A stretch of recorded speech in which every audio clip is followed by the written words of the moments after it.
ते शिवतुल्लास पवार, सौ पवार ज्यांचे विचार असतात ऐकले ते बाळासाहेब थोरात, ज्येष्ठ साहित्यकार श्रीमती अरुणा ढेरे, विठ्ठल रुक्माई देवस्थानचे सहअध्यक्ष गहिनाथ औसेकर, धीरज देशमुख, शास्त्राचे कवचे सगळे सभासद आणि उपस्थित बंधू भगिनी, आज मी चौकशी करत होतो. हे शास्त्राचे क्लब एकदा मी गेलो होतो तिथं. हे किती वर्ष तुमचं चाललंय? उल्हासने सांगितलं की गेले 22 वर्ष आम्ही एकत्र होतो. कौतुक आहे, पुणेकर 22 वर्ष एकत्र राहतो आणि 22 वर्षामध्ये एकमेकाची सुसंवाद ठेवतात. कुणाचं उन्हा भरून काढत नाहीत. आणि साताऱ्याचे कसं आणखीन एक वैशिष्ट्य त्यांनी सांगितलं की तिथं क्लबच्या सदस्यांना जेवण द्यायला नंबर आहे. अनेकांची इच्छा आहे की त्या ठिकाणी आपल्याकडून आज जेवण द्यावं आणि तो नंबर काही लवकर लागत नाही. पुन्हा किती बदललं. मला आठवतं की एक काळ आम्ही पुण्यात पहिल्यांदा आलो आणि त्यावेळेला आमचे कोणते शाळेचे कॉलेजचे मित्र असायचे आणि त्यांच्याकडे गेल्याच्या नंतर 12:30 वाजले असतील तर ते आम्हाला प्रेमाने सांगायचं की जेवण झाले का? आम्ही सांगायचो नाही. ठीक आहे, लवकर जेवून या, तोपर्यंत मी जेवून घेतो. हे लौकिक आणि हे कर्तृत्व एकेकाळी पुण्यात होतं. आज ते सगळं पूर्ण बदललं आहे. सॅटर्डे क्लब तिथं बघितल्याच्या नंतर वेगवेगळ्या क्षेत्रामध्ये यशस्वी झालेले आणि मुक्तपणानं आपली मतं मांडणाऱ्या अशा लोकांचा तो मेळावा आहे आणि तिथे नक्की एक प्रकारचा आनंद बघायला मिळतो. आज हा जो सत्कार आहे, गौरव आहे, 41वा वाढदिवस आहे, तो सॅटर्डे क्लबच्या वतीनं या ठिकाणी आयोजित केला. आणि मला आनंद आहे की आपण सगळेच त्याच्यात सहभागी झालो. पुण्यामध्ये तसं कार्यक्रमाची हौस असते. अनेक लोक आहेत, मधनं निमंत्रणे येत असतात की या कार्यक्रमाला या, त्या कार्यक्रमाला या. आणि साधारणतः तो कार्यक्रम आयोजित करणारे लोक हे सुद्धा कायमचे असतात. अंकुश काकड्यांचं नाव यायला त्याच्यात पाहिजे, सचिन देसाई तिथे असलेच पाहिजे, कृष्णराव गोयल जवळ बसले ते कार्यक्रमाला असलेच पाहिजे. ते एक इचकर म्हणून आहेत, इचकर ते त्याच्यामध्ये असलेच पाहिजे. सरहद्दचे नहार हे त्याच्यामध्ये असले पाहिजे. हे पुण्याच्या वेगवेगळ्या संधीने प्रोग्राम आयोजित करणाऱ्या आणि त्या यशस्वी करणाऱ्या या लोकांची नावं आहे. आज त्यांच्याबद्दलची आस्था असलेले सगळे लोक या ठिकाणी एकत्र. उल्हास काँग्रेसच्या विचारामध्ये व आयुष्य बांधिलकीतून काम करणारा आम्हा सगळ्यांचा एक सहकारी. युवकांच्या चळवळीमध्ये महाराष्ट्राचं नेतृत्व त्यांनी केलं. यशवंतराव चव्हाण असोत, वसंतराव दादा असोत, यांनी महाराष्ट्राची काँग्रेस वाढवली, देशाच्या काँग्रेसला दिशा दिली आणि ज्यांनी उत्तम प्रशासन दिलं अशा लोकांशी संपर्क साधण्याची संधी उद्यास मिळाली. माझ्यामध्ये त्यांच्या व्यक्तिगत जीवनाचा तो फार मोठा ठेव आहे आणि त्यामुळे त्यांचा विचार त्यांनी कधी शोधला. गांधी नेहरूंचा विचार हा देशाला एकसंघ ठेवू शकेल हे सूत्र त्यांनी स्वीकारलं आणि ते अखंडपणाने चालू ठेवले. महाराष्ट्र पातळीवर त्यांना काम करता आलं. 15-16 वर्ष महाराष्ट्राच्या विधान परिषद असो, महाराष्ट्राच्या युवकांचं काम असो, महाराष्ट्राच्या काँग्रेसचं काम असो, या सगळ्या क्षेत्रामध्ये सातत्य ठेवून बांधिलकी ठेवण्याची भूमिका उभ्या आयुष्यामध्ये उल्हासने केला. आणि म्हणून गांधी नेहरूंच्या विचाराचा एक निष्ठावंत सरकारी म्हणून त्यांच्याकडे बघितलं जातं आणि त्या आनंदानंच आपण आज या ठिकाणी उभं राहिलेलं. मी अगदी माझ्या राजकारणाच्या सुरुवातीच्या काळापासून त्यांना बघितलेलं आहे. ते आणि त्यांचं वास्तव्य नानापेठ आणि त्या सगळ्या भागात असायचं. आम्हा लोकांचं सुद्धा जाणं येणं त्या भागात जास्त असतं. गणेश पेठ, नानापेठ या सगळ्या भागात निष्ठेनं काम करणारे अनेक काँग्रेसचे आमचे सहकारी होते. या फेटांची आठवण झाली म्हणजे मला अनेकांची आठवण त्या ठिकाणी होती की त्यांनी काँग्रेसची प्रामुख्यानं बांधिलकी अखंडपणाने. त्याच्यामध्ये बबनराव केदार यांचं नाव घ्यावं लागेल, विठ्ठल लटकरचं नाव घ्यावं लागेल, परदेशींचं नाव घ्यावं. हे अनेक लोक होते. कशाची अपेक्षा नाही, विचार त्याच्याशी कायम जायचं आणि त्या विचाराशी ही बांधिलकी उल्हासने आयुष्यावर ठेवलेली आहे. उल्हास वैशिष्ट्य आणखीन एक आहे की राजकीय भूमिका असेल पण राजकारणाच्या बाहेरसुद्धा अनेक क्षेत्र आहेत. त्या क्षेत्रामध्ये सुसंवाद आपण ठेवला पाहिजे. अजून वारकऱ्यांशी असेल नंतर साहित्यिकांची असेल. अनेक वेळेला आमच्या बैठकात आल्या. महाराष्ट्राच्या अनेक जिल्ह्यामध्ये आम्ही एकत्र खेळलो. त्यांच्याकडे युवकांचं नेतृत्व होतं. त्यावेळी नुकतंच मी राज्य सरकारमध्ये गेलेलो होतो मंत्रिमंडळामध्ये आणि त्यामुळे साधारणतः महाराष्ट्रातली ही तरुणांची सगळी फौज ही माझ्या आसपास असायची आणि त्याच्यामध्ये महत्त्वाचा वाटा हा उल्हास असतो. अनेक ठिकाणी मला घेतो. औरंगाबादला आम्ही गेलो की औरंगाबादचे सगळे तरुण त्याच्यात साहित्यिक असतील, त्याच्यामध्ये कलावंत असतील, त्याच्यामध्ये नादू महानोरसारखे उत्कृष्ट कवी असतील, जवाहर राठोडसारखा एक उपेक्षित समाजाचा कवी त्या ठिकाणी असेल आणि या सगळ्यांची बैठक उल्हासासह सुवेलारी गेस्ट हाऊस म्हणून तिथे एक जागा आहे आणि त्या ठिकाणी रात्र बसून आम्ही लोकांनी घालवलेले. अनेकांच्या कविता ऐकलेल्या आहेत. साधी खेड्यापाड्याची मुलं पण उत्तम विचार मांडायचे. मला आठवते की जवाहर राठोड यांच्यावरचा सहकारी आणि आम्ही सगळेजण एक दिवशी असंच औरंगाबादला बसल्याच्या नंतर फरमाईश सुरू झाली.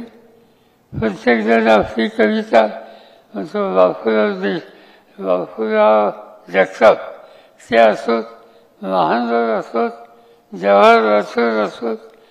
त्याच्यामध्ये आम्हा सगळ्यांच्यासमोर मराठवाड्यातल्या या नव्या कवींचे उत्तम काव्य ऐकायला मिळायचे. मला आठवतंय एक पाथरवट नावाची कविता जवाहर राठोडने केली.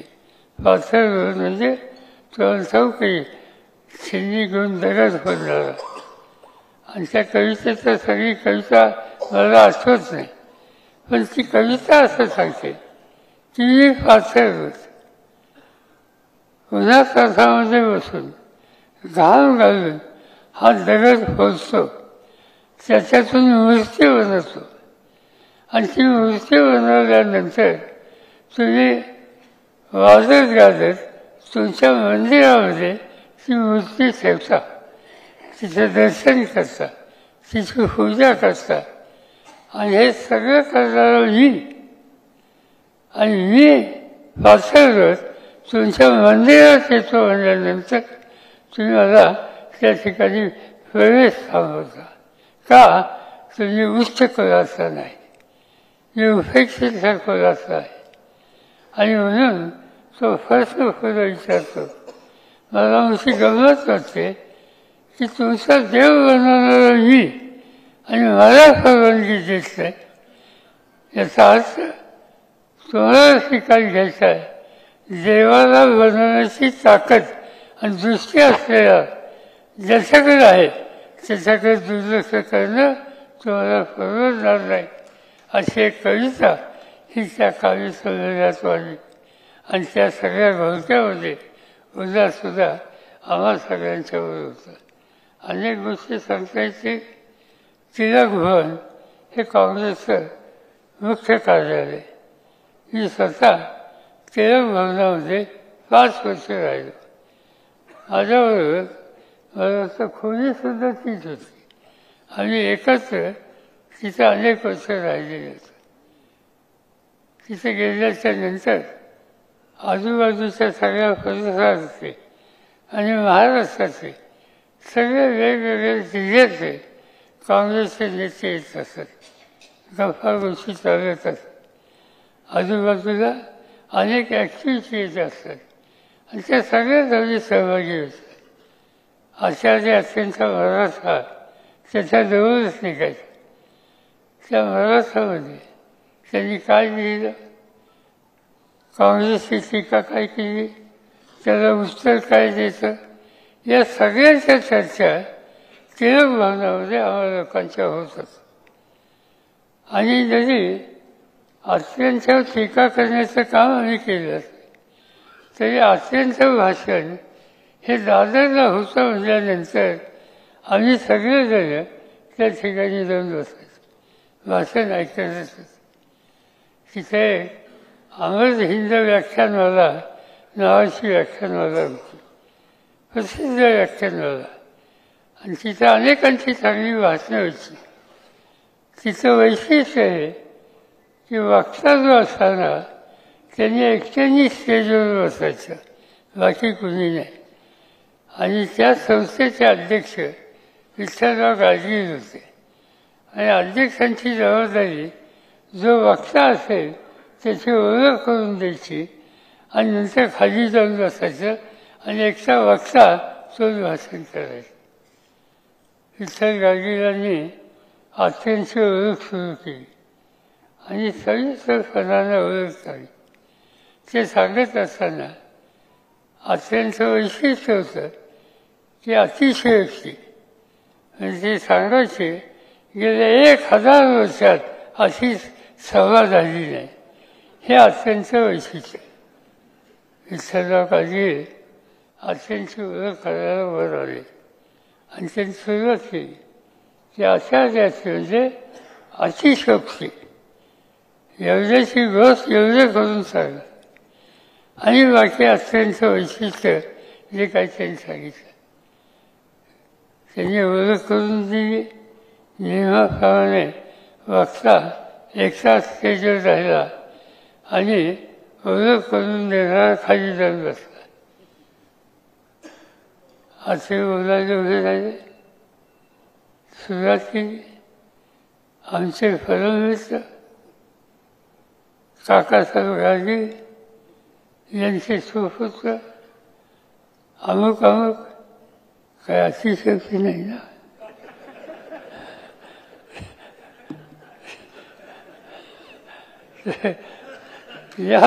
या प्रकारचं भाषण हे अत्यंत आम्ही एकत्र ऐकलेले.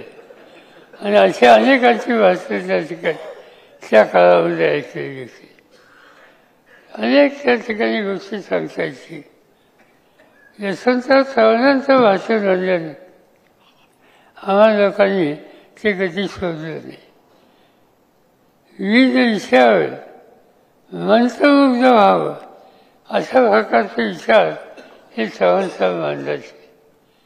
विनायकराव पाटील आज हयात नाही आहेत, ते पक्षाचे अध्यक्ष होते. त्यांचं मार्गदर्शन आम्हा लोकांना असायचं आणि वसंतदादांचं मार्गदर्शन हेही आम्हा लोकांना.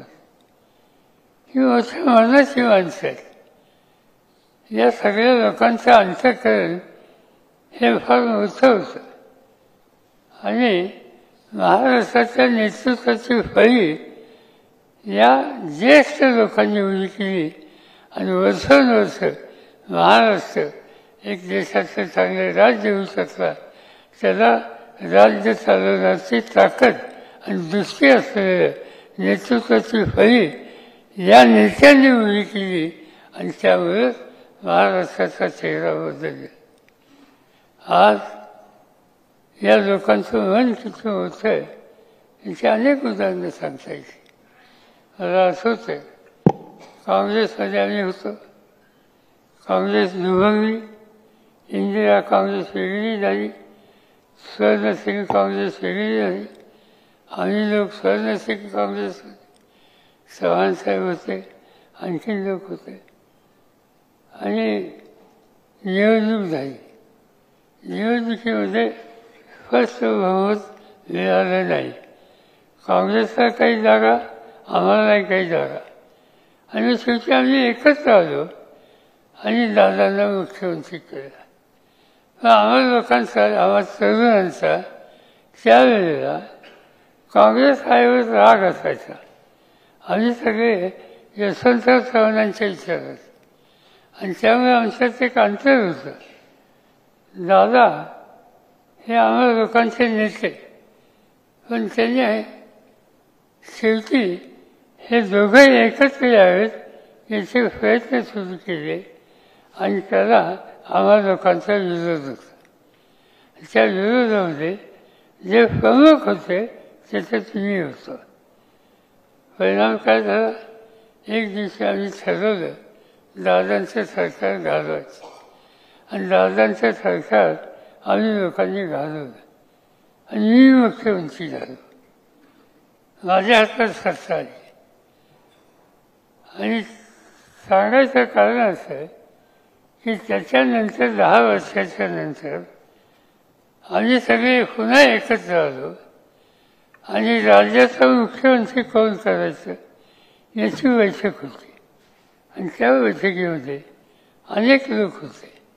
रामराव अधिक होते, शिवराव निलंगेकर होते, आणखी अनेक पुस्तक होते.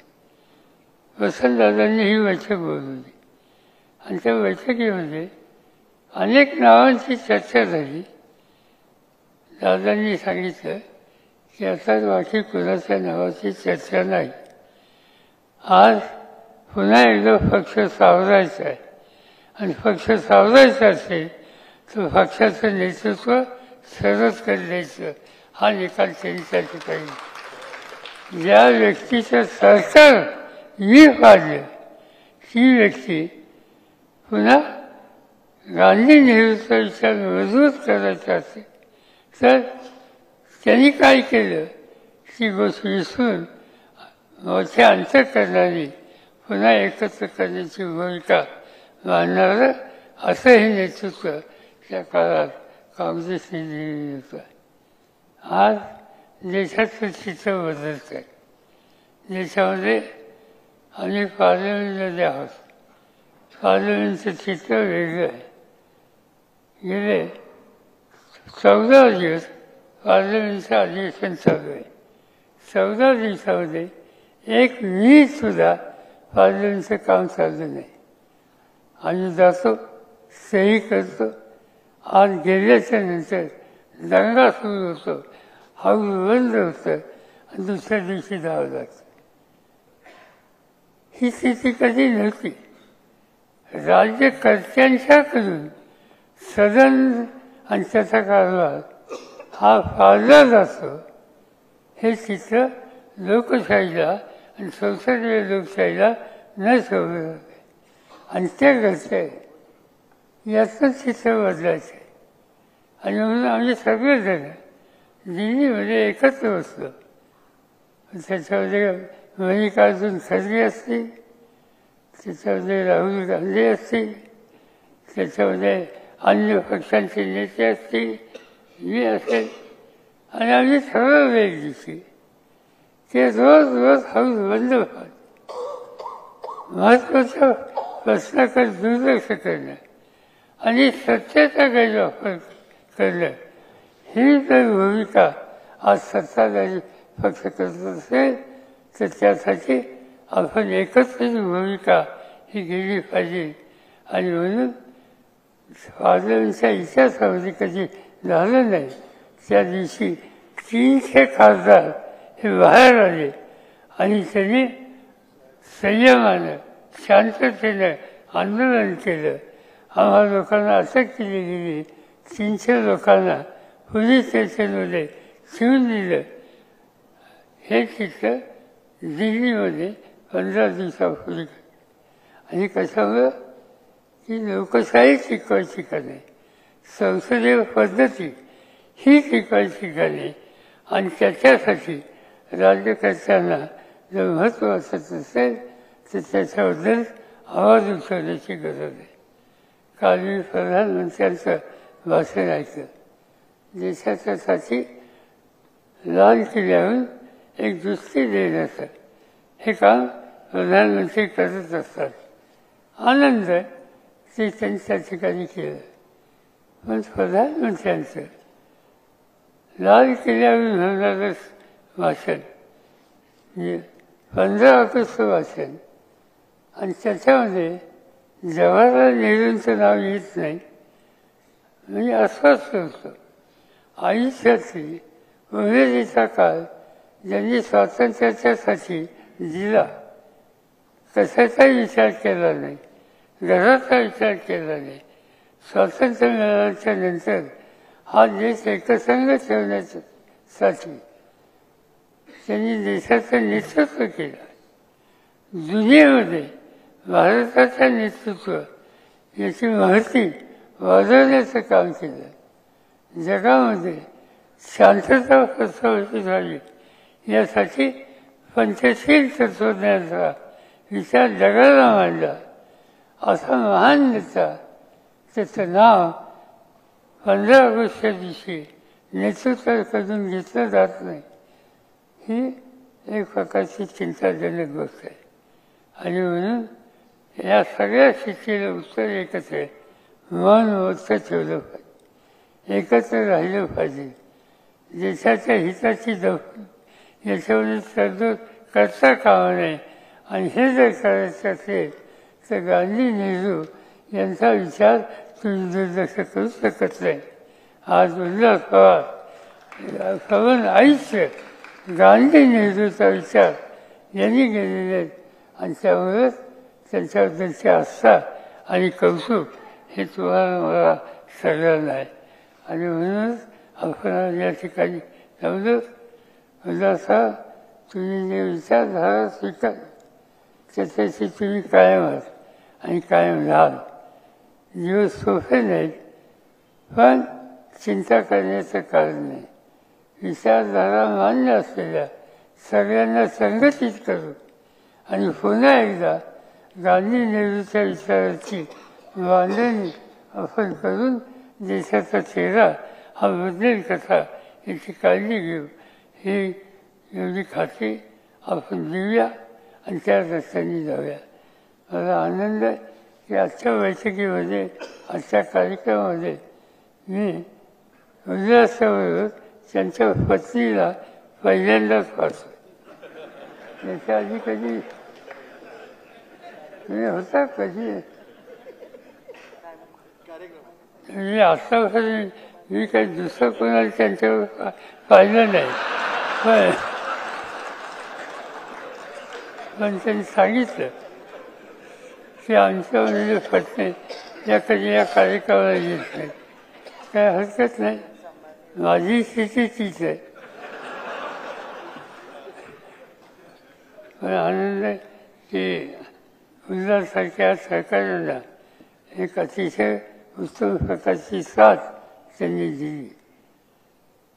उल्हासच्या अनेक गोष्टीच्या संबंधी आमचे सगळे सहकारी सांगत होते. त्यांची वेळेची वेळ पाहण्याची पद्धत, त्यांचं एकंदर वाक्याच्या अनेक गोष्टी, त्याची टिंगल चावली आम्ही करतो. पण आज बघायचं असेल तर उद्या आयुष्यात जे काही त्यांनी कमवलं, समाजासाठी केलं, विचारासाठी केलं, त्याचा आनंद आपल्या सगळ्यांना आहे. आणि त्या आनंदाच्यासाठीच आपण आज या ठिकाणी एकत्र झालो. आपण एवढीच प्रार्थना करतो की त्यांना उत्तम प्रकृती राहावं, आयुष्य चांगलं जावं आणि त्यांच्या बाबतीनं जी काही विचारधारा असेल त्याच्याशी कष्ट करण्याच्यासाठी त्यांना तुम्ही आम्ही सगळेजण साथ देऊ एवढंच सांगतो आणि माझे 2 शब्द सांगतो.